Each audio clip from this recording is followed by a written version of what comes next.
Sorry, वो last lecture में थोड़ा सा डिस्क्रिपेंसी हो गई थी. Now again I start. I left the previous lecture at the question, is the set of M2 cross 1, M2 cross 1 representing just the column matrix.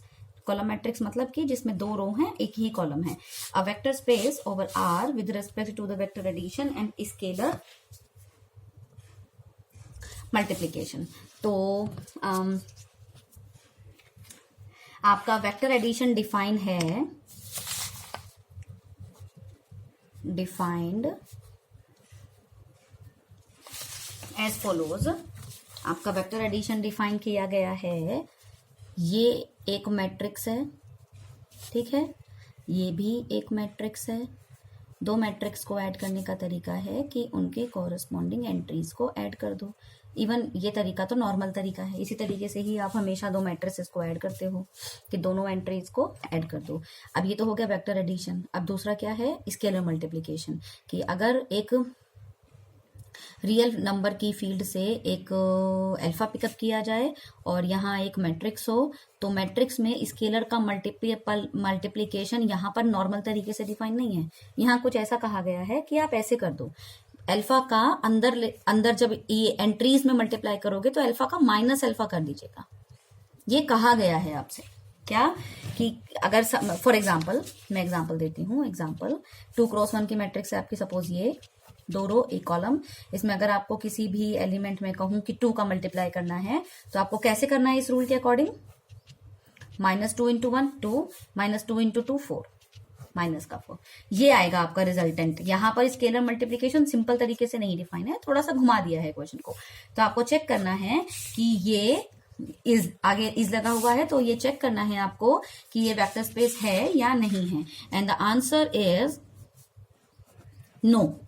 तो आपको ये देखना है कि सारी प्रॉपर्टीज को वेरीफाई कराने से बेटर है कि ये सोच के देखना है कि कौन सी प्रॉपर्टी फेल हो सकती है. देखो, जो ये वेक्टर एडिशन है ये तो नॉर्मल है, इसमें तो कहीं कोई समस्या आएगी ही नहीं. हमें जब हमें पता है कि नॉर्मल वेक्टर एडिशन के रेस्पेक्ट में वो वेक्टर स्पेस बनाता है, तो इसका मतलब यहां तो समस्या नहीं आने वाली है. समस्या आएगी तो स्केलर मल्टीपल पे, क्योंकि वही डिफरेंट तरीके से डिफाइन है.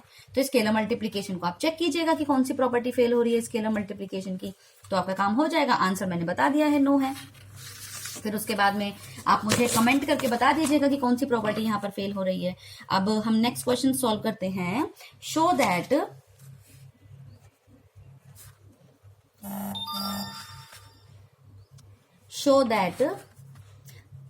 The set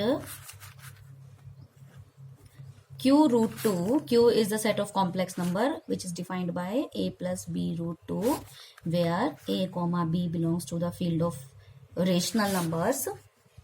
Show that this is a vector space over the field of rational numbers with respect to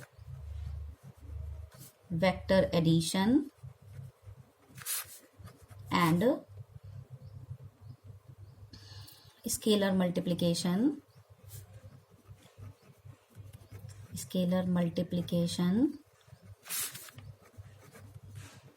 defined as. दो एलिमेंट अपने सेट के पिकअप कीजिए. ये एक एलिमेंट है, दूसरा मैंने ले लिया C+D√2. ये हो गए दो एलिमेंट. इनका एडिशन आपको ऐसे करना है, A + C को एक साथ जोड़ देना है, B + D को एक साथ ऐड करना है और ये बाहर लगा देना है √2.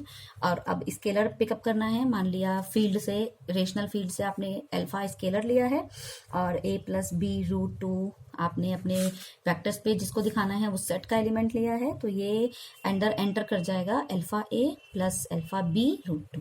It is just the multiplication of two rational numbers. ठीक है. अब मैं एक एक प्रॉपर्टी लिख के नहीं करेंगे, अब हम धीरे धीरे करके करेंगे, मतलब शॉर्टकट में करेंगे कि अब हम शॉर्टकट में करेंगे कि हाँ भाई हम प्रॉपर्टीज को कैसे प्रूव करेंगे. तो अब हम शॉर्टकट में कैसे करते हैं, अब इसका प्रोसेस स्टार्ट करते हैं। सबसे पहले मुझे दिखाना है कि ये जो Q√2 है ये एडिशन के रिस्पेक्ट में अबेलियन ग्रुप होना चाहिए। सबसे पहले तो यही दिखाना है। अबेलियन ग्रुप के लिए पहली प्रॉपर्टी होती है क्लोजर प्रॉपर्टी। क्लोजर का मतलब है इस सेट के दो एलिमेंट्स को पिकअप करो, उनके बीच में वेक्टर एडिशन लगाओ तो वो वापस से इसी सेट में आना चाहिए। तो हम यही डायरेक्टली देखेंगे। देखिए ये एक एलिमेंट है आपका Q√2 का, ये दूसरा एलिमेंट है आपका Q√2 का। जब आपने इन दोनों को ऐड किया इस रूल से तो ये एलिमेंट कहाँ है, रेशनल में, जो कि किसी इस तरीके का है, ये भी रेशनल है। प्लस ये एलिमेंट कैसा है, रेशनल और रेशनल को जोड़ोगे तो रेशनल ही आएगा। ये इस तरीके का, √2 पीछे है। इसका मतलब ये जो एलिमेंट है ये भी तो आपका कोई E+ F√2 टाइप्स का है, which belongs to Q√2, right. इसका मतलब ये तो हम सिंपली देख सकते हैं कि दो एलिमेंट्स को यहां से उठाकर जब आप ये वाला रूल लगाकर ऐड करोगे तो ये रेशनल, ये रेशनल, ये √2, अल्टीमेटली ये जो टोटल एलिमेंट है ये आपका Q√2 में बिलोंग कर रहा है। सो डायरेक्टली ही हो गया इसके अंदर की first property, closure property holds good. Second आती है आपकी associative law. Associative law, associative law क्या कहता है कि आप इसके तीन एलिमेंट पिकअप करो, C+D√2, E+F√2, जो ये सारे के सारे एलिमेंट्स आपके बिलोंग करते हैं Q√2 में। तो इन तीनों को ब्रैकेट वाइज आपको ऐड करना है, मतलब कि A+B√2 प्लस C+D√2 को एक साथ और E+F√2 को पीछे। तो पहले आगे रूल लगा लेते हैं, A+C+B+D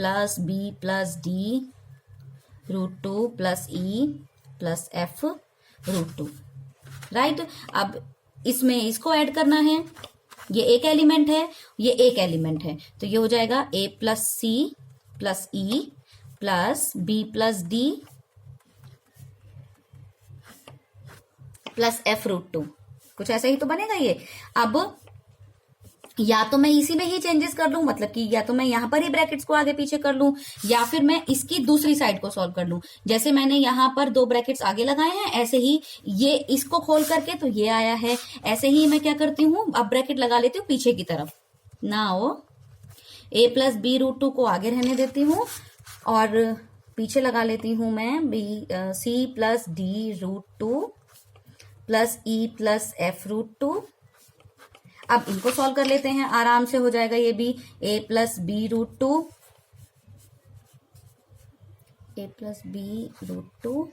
प्लस इनको कर लेते हैं C+E प्लस D+F√2। इसको मैं ऊपर लिख सकती हूँ A+C+E प्लस B+D+F√2। तो अब इसको भी कर लेते हैं। अब ये एक एलिमेंट, ये एक एलिमेंट Q√2 का, A+B plus C plus, sorry not A+B, A+C plus E plus B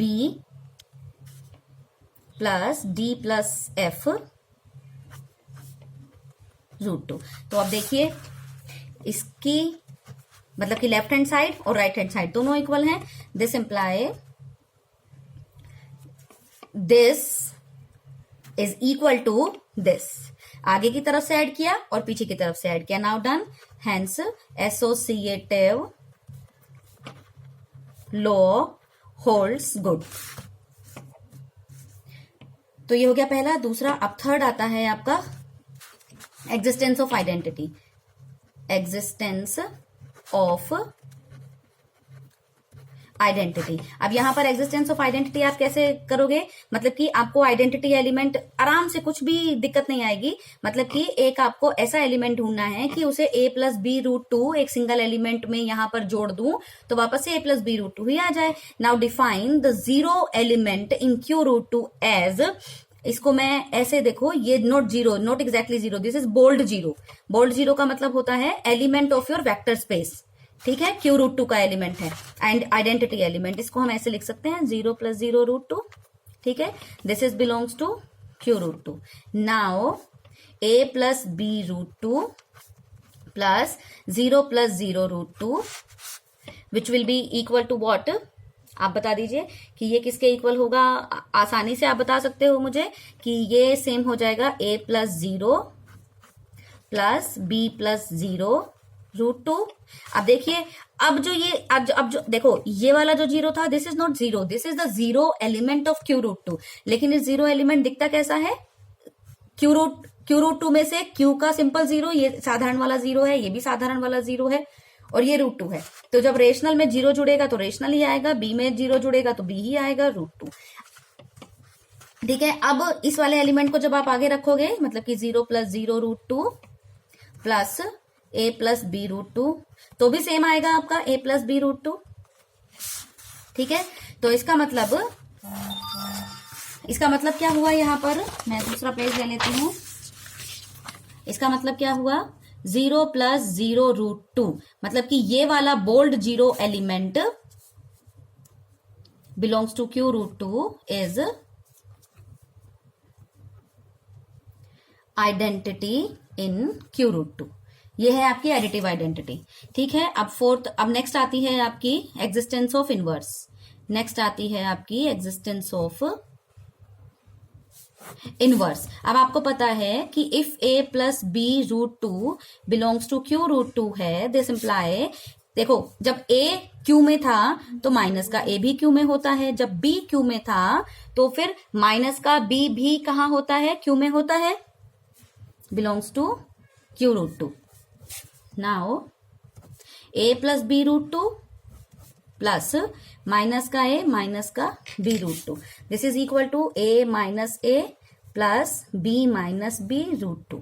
ये दो रेशनल नंबर हैं, इसको घटाओगे तो 0 आएगा, इसको घटाओगे तो 0 आएगा, √2। ये क्या था आपका, अभी अभी हमने ऊपर लिखा था 0 एलिमेंट, यही आपको चाहिए होता है। This is your bold 0 which is same as minus का a माइनस का b √2 को आगे रखो और पीछे रखो a प्लस b √2। ऐसे जोड़ोगे दोनों तरफ से 0 ही निकल कर आएगा। This imply what, minus a minus b √2 is additive inverse of a plus b √2। a plus b √2 का एडिटिव इनवर्स क्या है आपका, माइनस a माइनस b √2। ठीक है। और आई थिंक कम्यूटेटिव नेक्स्ट आता है आपका कम्यूटेटिव लॉ। कम्यूटेटिव लॉ क्या कहता है आपका कि अगर दो एलिमेंट हैं आपके a प्लस b √2 और c plus d √2 belongs to q√2, ठीक है, तो इनको आगे पीछे करके लिखने पर जब इनको जोड़ोगे तो ये आएगा a प्लस c, यह आएगा b plus d √2। a plus c को आप c प्लस a लिख सकते हो आराम से। क्यों? क्योंकि मैंने आपको बताया था कि q तो आपका फील्ड होता है और फील्ड के अंदर एडिशन के रेस्पेक्ट में कम्यूटेटिव लॉ तो होल्ड होता ही है, और इसको आप d प्लस b लिख सकते हो √2।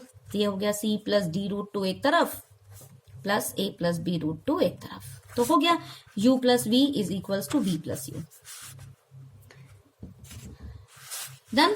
तो हो गया आपका कि q√2 एडिशन के रेस्पेक्ट में इज एन अबेलियन ग्रुप।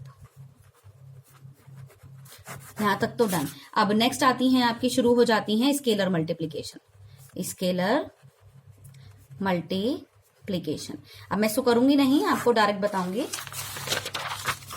आपने स्केलर मल्टीप्लीकेशन कुछ ऐसे डिफाइन किया है, ये स्केलर पिकअप किया है, alpha belongs to Q pickup किया है और ये q√2 से पिकअप किया है। तो स्केलर मल्टीप्लीकेशन का मतलब होता है जब भी आप स्केलर की इसमें मल्टीप्लाई करो तो हमेशा जो टोटल एलिमेंट निकल करके आए, रिजल्टेंट एलिमेंट निकल करके आए, वो आपके v में से ही होना चाहिए। मतलब कि q आपका v क्या है यहाँ पर, q√2 में से ही होना चाहिए। तो देख लेते हैं, देखो ये q का है, ये भी q का है और ये भी q का है।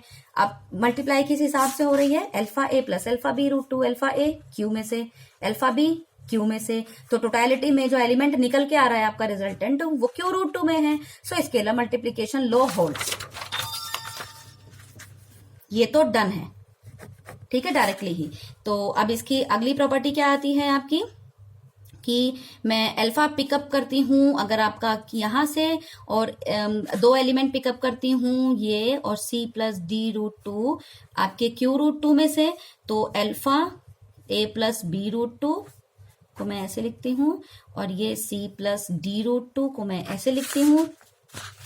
अल्फा के हिसाब से ये अंदर जाएगा, a प्लस b√2 पे पहले जाएगा, फिर जाएगा c प्लस d√2 पे। अब रूल के अकॉर्डिंग, स्केलर मल्टीप्लीकेशन के अकॉर्डिंग ये कुछ ऐसा बढ़ जाएगा, which is same as alpha c plus alpha d√2। कुछ इस तरीके से ही तो ये आराम से बढ़ जाएगा आपका। तो ये हो जाएगा आपका। अब जब आप इसको थोड़ा सा चेंज करोगे तो मुझे क्या लेकर के आना है, वैसे तो आई थिंक ये मुझे ऐसे नहीं बांटना था, क्योंकि इसको इसके इक्वल तो मुझे दिखाना था, तो मैंने ये गलत पिकअप किया है। हम एक काम करते हैं कि इसको लेते हैं ऐसे, अल्फा a प्लस सी एक तरफ और b प्लस d√2, अभी अल्फा बाहर ही रखते हैं। अब हम एक काम करते हैं, अल्फा को कराते हैं अंदर, enter, plus alpha b plus d√2, right. अब ये क्या हो जाएगा आपका, alpha a plus alpha b√2 plus alpha c plus alpha c, alpha a plus alpha b√2 और alpha c plus alpha d√2। तो ये हो गया अल्फा बाहर आकर के a प्लस b√2, और यहां से अल्फा बाहर आकर के c प्लस d√2। यही आपको दिखाना होता है, अगर आपको थोड़ा सा ध्यान हो तो यही दिखाना था कि अल्फा इस पे भी चला जाए आराम से और अल्फा इस पे भी चला जाए आराम से, तो ये अल्फा इसके ऊपर मल्टीप्लीकेशन के ऊपर डिस्ट्रीब्यूट हो जाएगा। ठीक है, अब आपकी नेक्स्ट प्रॉपर्टी क्या आती है, नेक्स्ट में आप क्या दिखाओगे कि अगर मैं अल्फा और बीटा दो उठा लेती हूं आपके फील्ड से और एक एलिमेंट पिकअप करती हूं आपका q√2 से, तो फिर alpha plus beta with a plus b√2, इसको हम सॉल्व करते हैं। तो क्योंकि ये स्केलर है, तो स्केलर की प्रॉपर्टी क्या थी स्केलर मल्टीप्लीकेशन की, कि ये एक एक करके अल्फा प्लस बीटा b√2 पर जाएगा। फिर ये क्या करेगा, ये आ जाएगा alpha a plus alpha a को इकट्ठा कर लेते हैं और अल्फा b√2 को इकट्ठा कर लेते हैं, और इधर से हम alpha beta plus not alpha a beta plus b√2 को एक तरफ कर लेते हैं। तो ये आपका निकल आएगा, यहां से अगर मैं अल्फा कॉमन लेती हूं तो ये हो जाएगा a प्लस b√2, यहां से अगर मैं बीटा कॉमन लेती हूं तो ये हो जाएगा a प्लस b√2। यही आपको दिखाना होता है कि ये वाला एलिमेंट, ये वाला जो एलिमेंट है वो इसके पास भी चला जाए और इसके पास भी चला जाए। तो कर दिया, ये वाला एलिमेंट इसके पास भी आ गया और इसके पास भी आ गया। Now this property also holds good. अब आपकी नेक्स्ट प्रॉपर्टी आती है, नेक्स्ट प्रॉपर्टी क्या होती है आपकी, अगर मैं अल्फा बीटा पिकअप करती हूं फील्ड में से तो, और एक पिकअप करती हूं q√2 में से, तो alpha beta a plus b√2, ठीक है। अब दिस विल बी, अब आपको तो ये दिखाना है ना, तो अब आप इसे कैसे दिखाओगे, this will be equal to alpha, scalar multiplication के रूल से ये क्या करेगा, अल्फा बीटा अंदर एंटर करेगा। अब देखो इसके ये रेशनल सारे रेशनल हैं आपके, रेशनल्स के बीच में तो मल्टीप्लिकेटिव एसोसिएटिविटी होल्ड होती है, तो अब आप इनके ब्रैकेट्स को आराम से आगे पीछे कर सकते हो। तो यहां से क्या हो जाएगा आपका, अल्फा बाहर आ जाएगा, beta a plus beta b√2 बन जाएगा। इसको आप ऐसे लिख सकते हो, alpha beta a plus b√2, ठीक है। यानी कि ये कुछ ऐसा हो गया, देखो अल्फा बीटा, अगर मैं इसको u कॉल कर देती तो ये आ गया आपका अल्फा बाहर बीटा u, ठीक है। Now done. लास्ट क्या होती है, आपको पता है कि Q में मल्टीप्लिकेटिव आइडेंटिटी 1 होती है, क्योंकि रेशनल में 1 का मल्टीप्लाई करोगे तो रेशनल ही निकल कर आएगा, मतलब सेम रेशनल निकल करके आएगा। A में 1 का मल्टीप्लाई करोगे तो A ही निकल करके आएगा। तो 1 इसमें से है और आपका A प्लस बी रूट 2 आपका Q रूट 2 में से है, तो हमें पता है कि 1 dot A plus B root 2 according to the rule of scalar multiplication 1 dot A plus 1 multiply by B root 2, तो ये हो जाएगा A प्लस बी रूट 2। ठीक है, तो ये हो गया 1 dot U is equals to, यही आपको दिखाना होता है। Now all the properties are done, hence Q root 2 with addition and scalar multiplication is vector space. ठीक है, अब क्या है, अब मैं एक क्वेश्चन देकर आपको छोड़ रही हूं। अब आपका एक क्वेश्चन है, show that the set of all polynomials over the field of real numbers over the field of real numbers are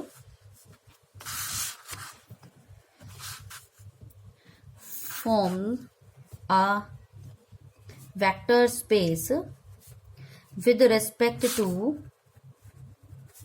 vector addition and scalar multiplication defined as, कैसे डिफाइन किया गया है, अगर मैं कहूं एफ एक्स है आपका समीशन ए आई एक्स की पावर आई, जी एक्स है आपका समीशन बी आई एक्स की पावर आई, मतलब a naught plus a one x plus a two x square plus and so on चलता जा रहा है। तो f x plus g x is defined by summation a i x की power i plus summation b i x की power i is equal to summation a i plus b i x की power i. ये तो है, मतलब corresponding like wise powers के जो coefficients हैं उनको ऐड कर देना है। And scalar multiplication alpha f x is equal to alpha a i x की पावर आई, ये ऐसे डिफाइन है, summation alpha a i x की पावर आई, ये इस तरीके से डिफाइन है, जहां पर अल्फा आपका फील्ड ऑफ रियल नंबर्स में से है। ठीक है, अब